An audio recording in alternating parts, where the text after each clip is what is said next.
అబ్బో ఇక్కడ కేజీ చీరలు కొంటే అర కేజీ చీరలు ఫ్రీ అంట. మంగళ్య షాపింగ్ మాల్, కేజీల్లో సేల్, టన్నుల్లో ఆనందం. చంద్రబాబును చూసి రేవంత్ భయపడుతున్నారు అంటున్నారు జగదీష్ రెడ్డి. చంద్రబాబుతో కలిసి రేవంత్ రాష్ట్రానికి అన్యాయం చేస్తున్నారు. చంద్రబాబు నీళ్లు తీసుకువెళ్తుంటే రేవంత్ సినిమా చూస్తున్నారు. తెలంగాణ మంత్రులు అధికారులకు కూడా సోయలేదు. కాళేశ్వరం నుంచి నీళ్లు ఇవ్వకపోవడానికి చంద్రబాబే కారణం. చంద్రబాబు మెప్పు కోసం ఇష్టం వచ్చినట్టు నీళ్లు ఇస్తున్నారు అని జగదీష్ రెడ్డి ఆరోపిస్తున్నారు. ఎట్టి పరిస్థితుల్లో కూడా పోతిరెడ్డి పాడు నుంచి నీళ్లు తీసుకోవడానికి అనుమతించడానికి వీల్లేదు.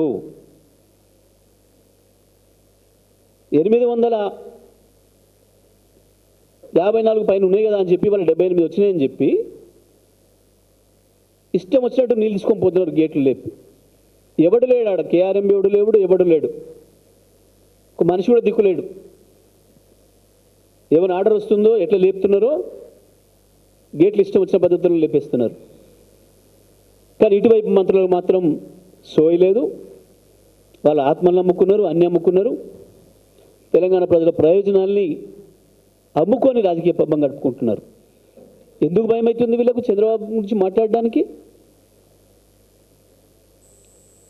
చంద్రబాబు చేస్తుంది ద్రోహం కాదు.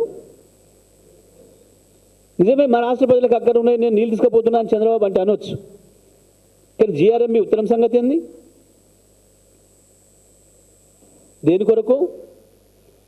తెలంగాణ ప్రజలకు ఇప్పటికి కూడా అర్థం కావాలి. తెలంగాణ మేధావులు, తెలంగాణ విద్యావంతులు, తెలంగాణ రైతాంగం, తెలంగాణ యువత అందరూ కూడా అర్థం చేసుకోవాల్సింది, కాళేశ్వరాన్ని మేము మొదటి నుంచి చెప్తున్నట్టు కాళేశ్వరాన్ని పండబెట్టింది కేవలం చంద్రబాబు కొరకే రేవంత్ రెడ్డి.